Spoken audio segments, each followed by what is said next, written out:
ang sa'kin nagmamahal, tutupad sa aking aral, ama't ako'y mananahan. Hallelujah, hallelujah, hallelujah, hallelujah.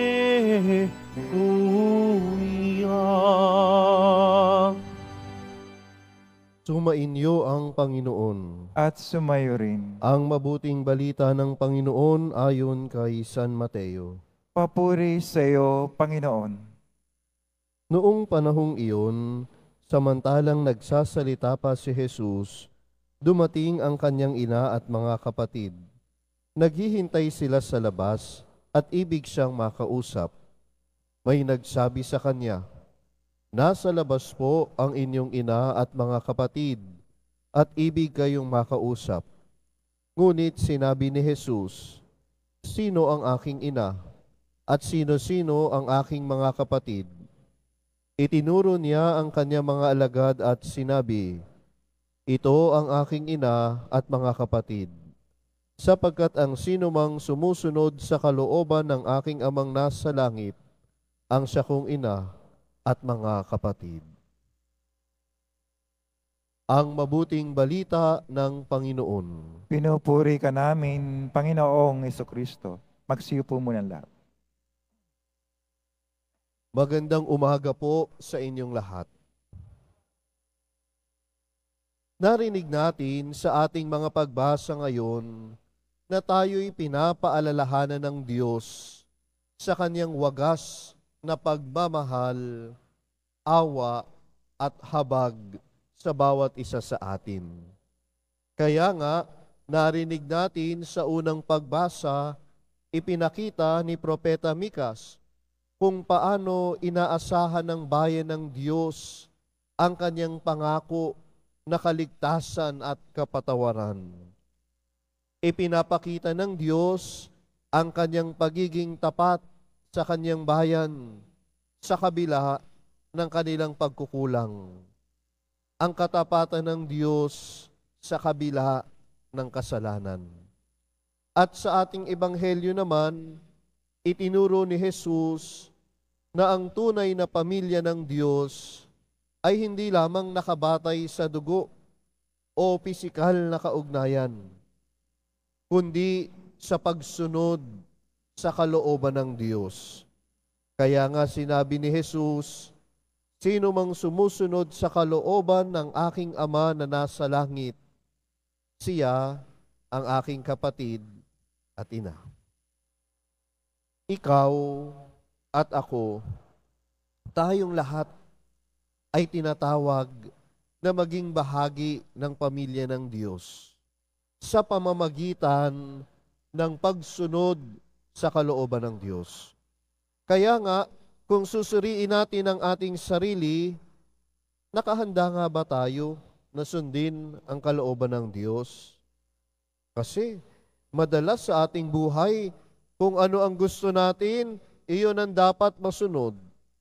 Kung ano ang nais natin, iyon na lamang ang ating pinakikinggan. Minsan, nahihirapan natin sundin ang kalooban ng Diyos dahil sa ating mga personal na kagustuhan at kahinaan. Madalas kasi, hindi tayo marunong makinig.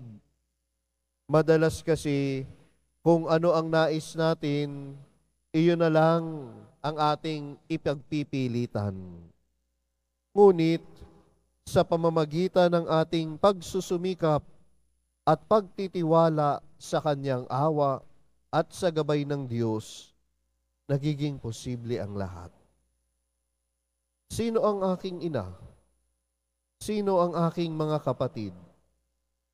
Sinabi ito ni Jesus, hindi upang itanggi si Maria, kundi upang matularan natin si Maria, na laging handang sundin ang kalooban ng Diyos. Kung titignan natin, ang buong buhay ni Maria ay buhay na pagsunod sa kalooban ng Ama. Kasi buo ang tiwala ni Maria sa Diyos. Hindi na siya nagduda. Buong buo ang kanyang tiwala sa kabila ng lahat.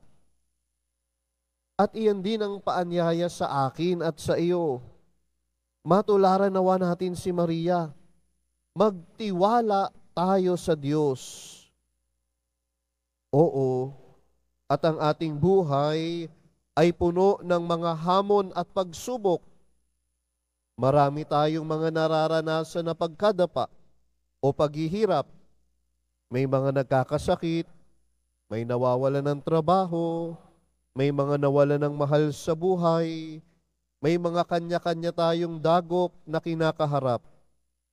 Bahagi naman talaga yan ng buhay ng tao na naglalakbay. Ngunit, sa kabila ng lahat, mga kapatid, ibigay pa din natin ang ating buong tiwala sa Diyos. Masunod nawa natin ang kalooban ng Diyos sa ating buhay. Buong pagtitiwala ang ibigay natin sa Diyos. Sa kabila ng hirap, sa kabila ng sakit na mga nararanasan,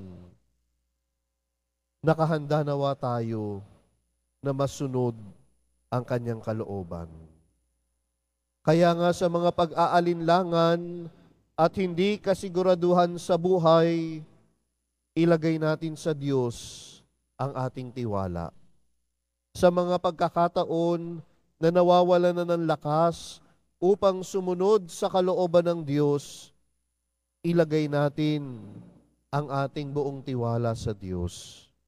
Sa mga pagkakataon na nanghihina ang ating loob upang tuklasin ang kanyang kalooban, ipanatag natin ang loob sa habag ni Jesus. Mga kapatid, matutunawa tayong makinig. Matutunawa tayong sumunod sa kalooban ng Diyos.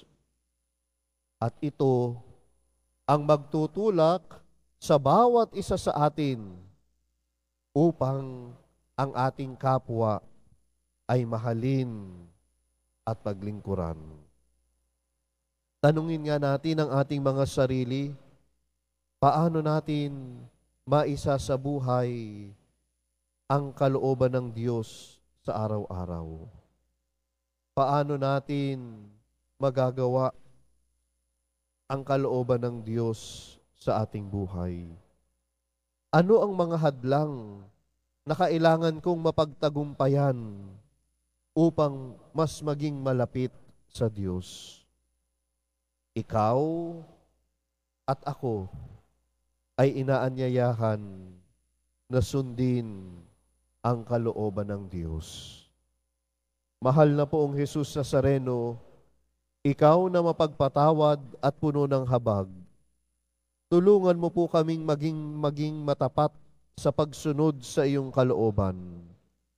Gawin mo kaming tunay na bahagi ng iyong pamilya sa pamamagitan ng aming mga salita at gawa. Palakasin mo po ang aming pananampalataya at pag-asa upang sa bawat araw ay magawa naming ikaw ay mapaglingkuran at ang aming kapwa ay mahalin tulad ng iyong pagmamahal. Amen.